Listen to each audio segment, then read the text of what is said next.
Good evening. My name is Lavette Haynes. I'm cultural journalist for Chicago Communicator News Media, and tonight's show is Woman to Woman with Karen Smith Calhoun. And she's going to expound on this beautiful library that we're in. This is called the Paul and Karen Smith Calhoun Library.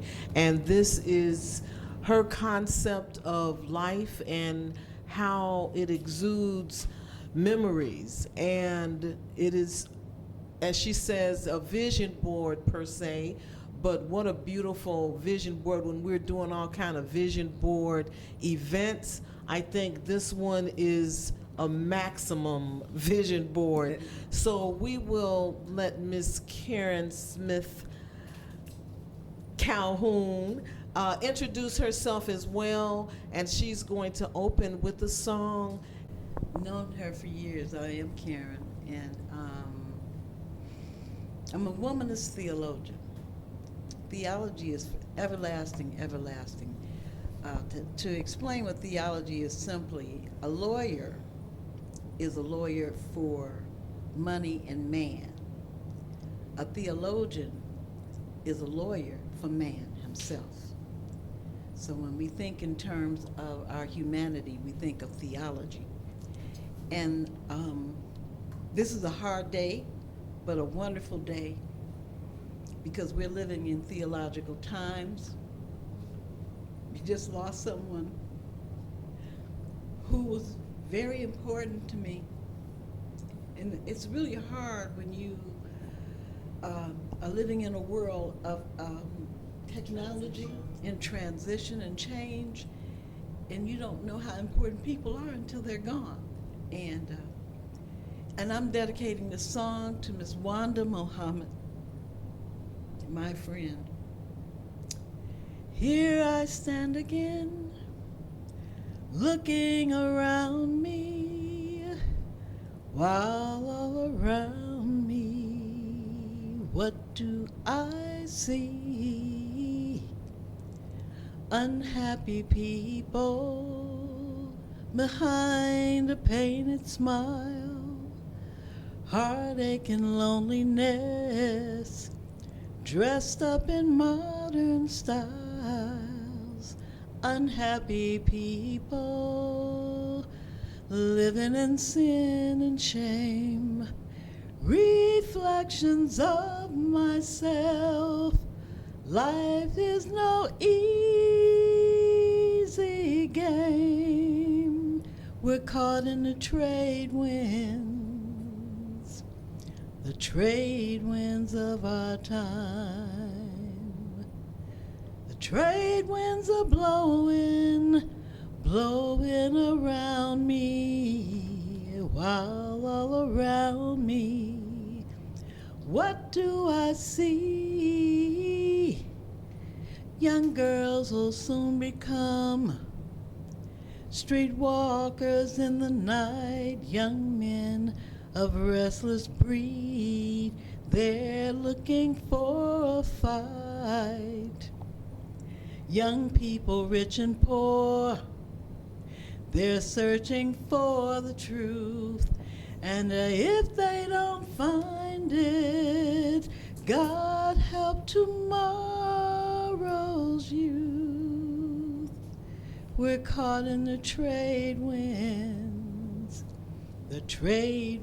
of our time.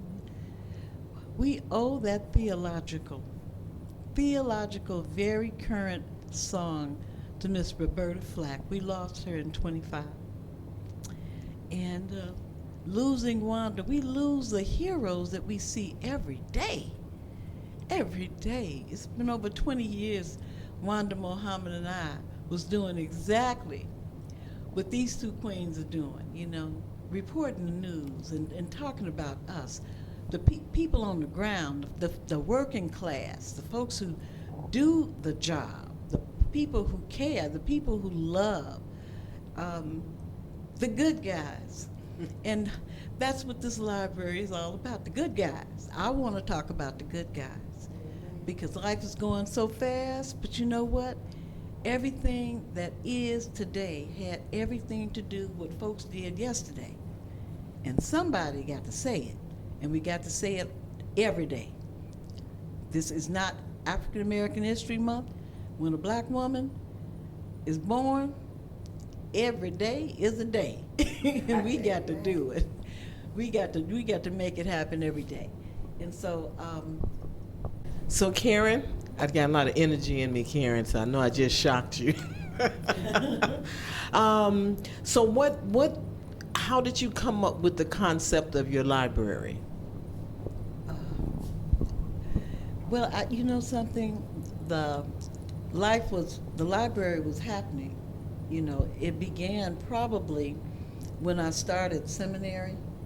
But maybe before then, you know, I have been a part of so many programs in Chicago, because everything is Chicago.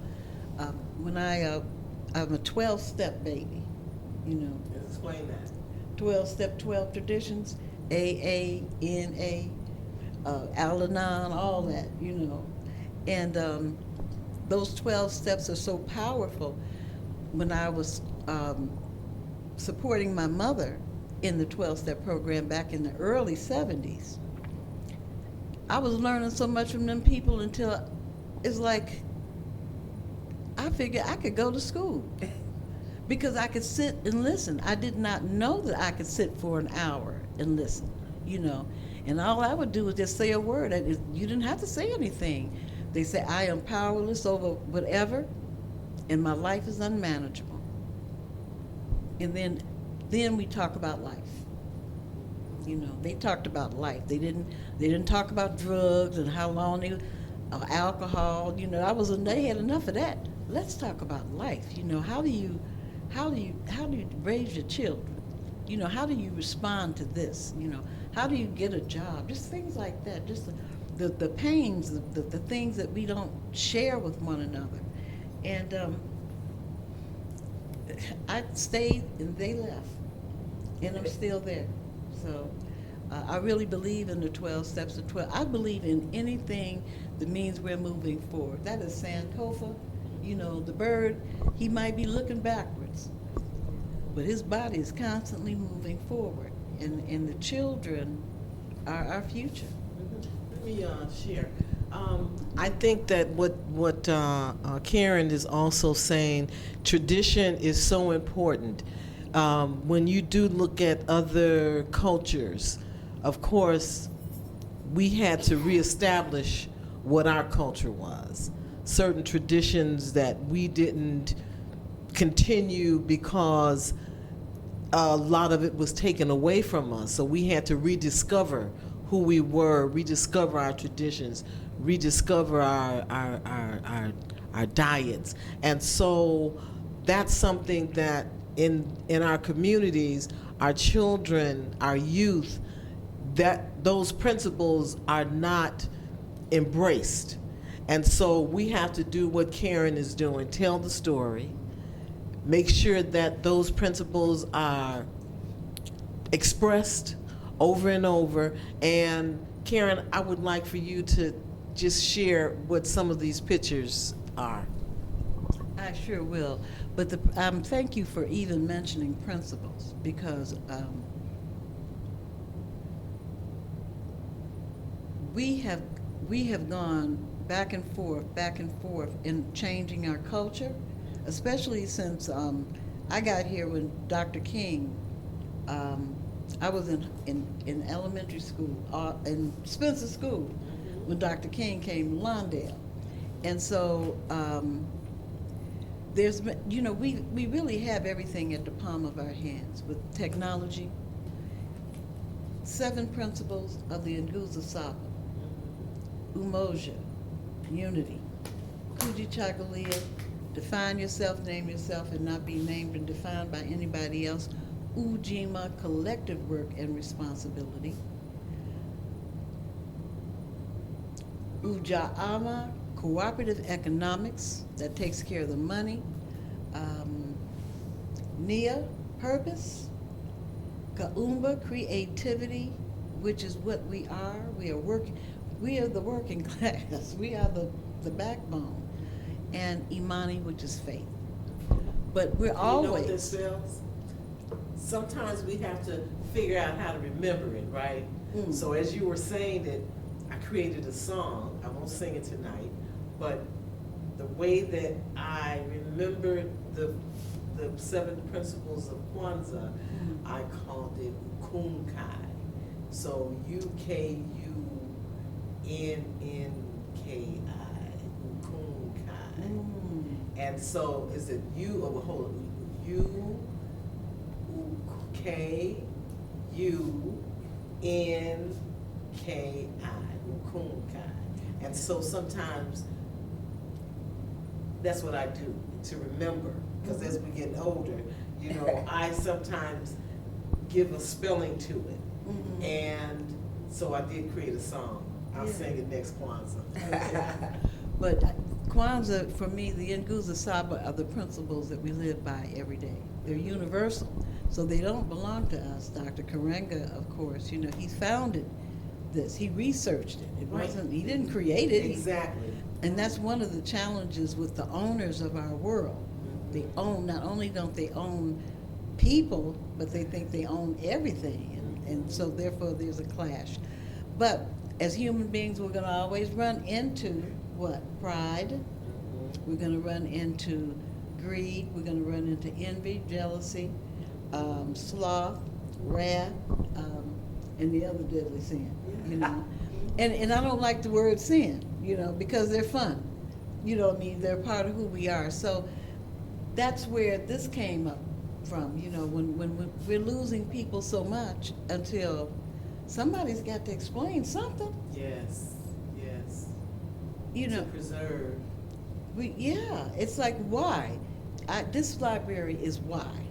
You know, the books are written up of people on the west side and south side and our families upstairs. The book reports I did all through college. You know, when I was in seminary, when I was in grad school for my academics, all of that. And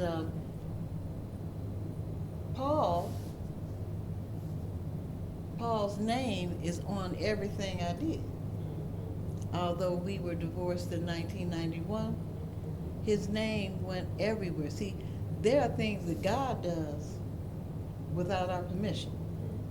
Anything, if it's right, then it wasn't me. It wasn't wrong. One thing for sure wasn't me. Right. And so, you know, upon his movement, his transition, I owe it to him. You know, I owe it to him because I do, my faith tradition as a Christian. I'm unashamedly black, unapologetically Christian. I wanted to make sure that he's never forgotten, not as long as I live, you know. So that's why the library is the Paul Smith Calhoun, but here there's a Paul L. Smith Institute for Cultural Development. And because this was before Paul Calhoun passed, this was my brother. And these are the men who covered me. You know, our job is to, I always thought, that's how I was raised, and I don't know, on the west side, we was raised to protect those brothers, you know.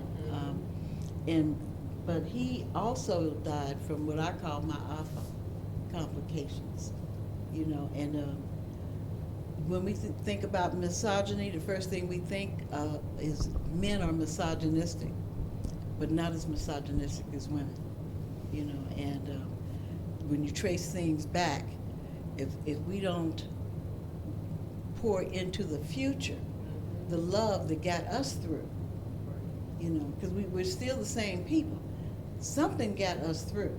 Mm-hmm. And it didn't, hate can't, what is it? Hate cannot drive out anything. It just, it brings, it festers. It never goes away. It doesn't have a memory. It doesn't remember love. But love remembers, you know, even if love is not there, you know, love remembers. And just enough people, I mean, because Paul Calhoun, both of them, but especially the Calhoun guy, he was a Cyrano de Bergerac kind of, you know, he loved to play music, you know, that was his thing. and he loved to make other people happy, you know. So that's how that came about. So that's he and I. We were on a cruise in the '70s, and that's Paul Smith and I, my brother. Oh, okay. Yeah, now this was pre-Dr. King, you know, on Lawndale, Easter Sunday, because we only went to church on Easter, Mother's Day, and Christmas. Yeah. And dressed up. And dressed up. You see my little Easter bonnet and my little hat? Yeah. So cute. And that's Barbara Turner. That's my mom. And I literally I'm still living. It's like people, the Bible says, absent from the body is to be one with God. It's really true, you know. But other people don't like you to tell, they don't like you to say that, you know, the dead is always talking to you. But obviously they're not dead, because they always telling me something. Right. Somebody must be living, you know. So, I mean, that, and so thank God for the traditions and what we read and believe. That guy is Ralph Coleman Gray. That was my dad, biological dad. He is a South Sider, calling himself the black guy Lombardo of the South Side. And I could not understand how he did that. I said, because, you know, he was a John Coltrane, Johnny Hartman guy, you know, and everybody back in those days that Hester was playing. And Now, what did he do exactly? what did he do? To Mike be Leeds. the Lombardo that you're talking about? Wait, Guy Lombardo. You know Guy Lombardo. Christine, do you know who Guy Lombardo is? Back in the 40s and the 50s, him. I guess because the world was really black and white then, and so for him, he always wanted whatever that white man had. That was just his way. Whatever the white man had, and that's the way he and his wife lived that way. They lived very well over here on the south side. But they came from the west side, moved over here, and lived their lives and lived a great. As a matter of fact, this is them when they were younger. Oh, I'm sorry. Yeah. Okay. When they were younger. Yeah. Oh, that's nice. Yeah, I mean, they were just a beautiful couple, and This is your mom and dad? that's my stepmother and my biological dad. Is that you in the middle? No, that's my stepmother. I don't know who this lady is. Oh, Okay, but that looks like you look at the hat. Friend. Look at the fedora. See that little big old hat? Being dressed to the nines. Oh my God! Oh my God! Quality of, you know, you see books in the background. I think everybody had encyclopedias. And so, because I see encyclopedias, there was always, because my aunt, she was actually a salesperson selling encyclopedias. And that was the thing to have, you know. And you see people just having good times and, you know, dressing as though they had respect for themselves. And I was looking at your mom with the pearls, and you know, and those, that wasn't glass.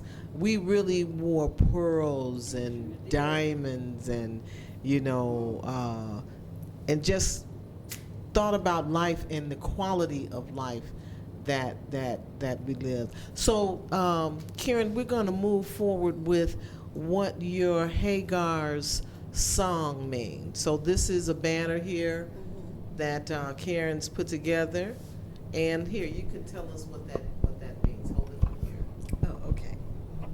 Well, it's a historical approach to God and reconciliation. Through history, we can reconcile ourselves. History is not based on our feelings. History is based on facts. And so everything I said is based on fact. You know, and the truth is there are certain things that you're not supposed to say. Well, you grew up there, you know, whatever's in my house, stay in my house and all that good stuff, you know. And then you end up not knowing who the people are that you're living with. You know, and that's when I really started asking my mother about this woman, Cammie Walls, my great-grandmother. She's in the middle. And because my mother used to say she was God. That was God. What she really meant was she was the only one, Cammie Walls believed in God, and she believed in Cammie Walls. Okay? And so that was how her belief was set up. But now I can't believe in Cammie Walls because she's no longer here if you don't tell me some stories. Right. So I had to get stories from other people, from her, you know, and it's huge. You know, we can't do it tonight, but it's in writing because I'm a school teacher. I'll talk you into a coma. You know, the kids won't. I love doing it. You know, but everything is detailed, and I think that's what I know. That's what womanist culture, theology, and ethics is. Our ethics came from struggle, from love, and that's love is our ultimate ethic. A woman is a life-giving man. The womb and the man. We have to protect the womb. We have to protect all children. And it's a culture. Culture changes. You know, I mean, sometimes I don't really want to go outside. And I didn't know that. I mean, I'm great when I get out there, but I don't want to go out. Because the culture has changed so. You know, the more I learn and the more I understand, the scarier it kind of gets, you know, especially being 71, you know. So, and so theology is where we have to go. Because theology is the activity, according to James Calhoun, the Black liberation theologian, theology is the activity of God in the lives of the people of God. So when people believe, if you believe or you desire to believe, then you'll practice theology. Yeah. I think Miss Karen here has taken us on a deep dive today, and of course, as she's saying, it is so much you can't capture it all in one setting. But I think this is part one, and so I would like to come back and continue with all of the other things that has to expound upon. And this could actually be a lesson that we can share as we capture the stories, capture her ability to share her knowledge and the things that's missing. Welcome back. This is Karen again, and I'm sitting here with Sarai Camille Calhoun. She is Generation Excellence, and I have to call her that because I am a baby boomer generation. She's my daughter, and she's an excellent woman, but I want her to find out from her what she thinks about all of this history stuff. So my thoughts are on all of the history is it is me. I do appreciate knowing who I am, where I come from. Does it get overwhelming? All of the stories, trying to remember them, yes, that's very overwhelming. But the fact that I know I have 2 children of my own. My daughter is 29, getting ready to be 30 in a week or two. My son is 21. So the fact that they have not had children yet, the fact that I know where I come from, I know they got to know their great-grandparents, the things, those are stories that can continue. So I do think it is essential, and it's an awesome legacy to carry on. So I like the fact that I can put my finger on things. All of these pictures, I know all of the stories behind them, and some of them are awesome stories. The fact that we've had my grandmother's brother was a professional fighter called Babe Ray. These are definitely awesome stories. My grandfather, even my grandmother, who was a redhead. They're awesome stories, and they're pictures and memories that even though some of these pictures I was not there for, that I know the stories behind them and I can share them to future generations. That's what it's all about. That's what it's all about. So, you have raised two outstanding young people here. Could you tell us a little bit about them?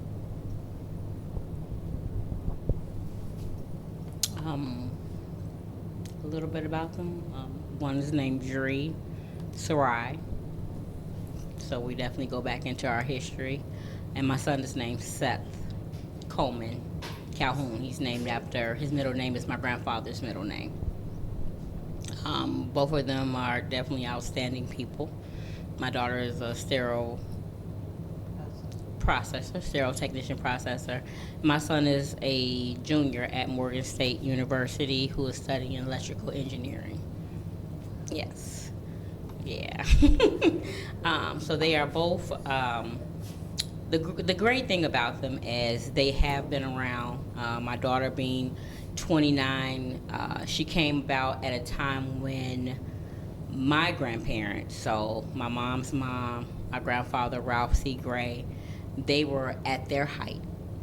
And then there was my mother, my dad. So she embodied all of these generations as a little girl. By the time my son came along, my grandparents had started getting older, but they are 8 years apart. So they still got to experience everybody.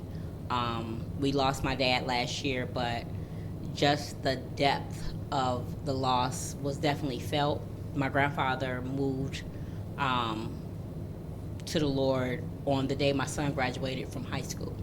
So that was definitely, it was definitely a deep concept, but it was a nurturing feeling to see that my son got to become a grown man and have my grandfather in his life. They both get to share that experience. And a lot of the experiences, even though I'm a single woman and I raised both of my children by myself, they know their fathers.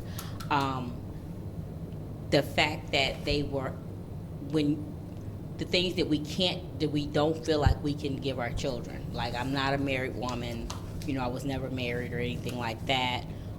They still got to see my grandfather and my dad, who worked for the post office for 50 years. They did get to see black men in their lives who were influential, who have made a difference. Because my son is definitely practicing engineering, which is a hands-on. Even his dad is an engineer. So, a hands-on thing. And my grandfather painted trains. My dad worked at the post office.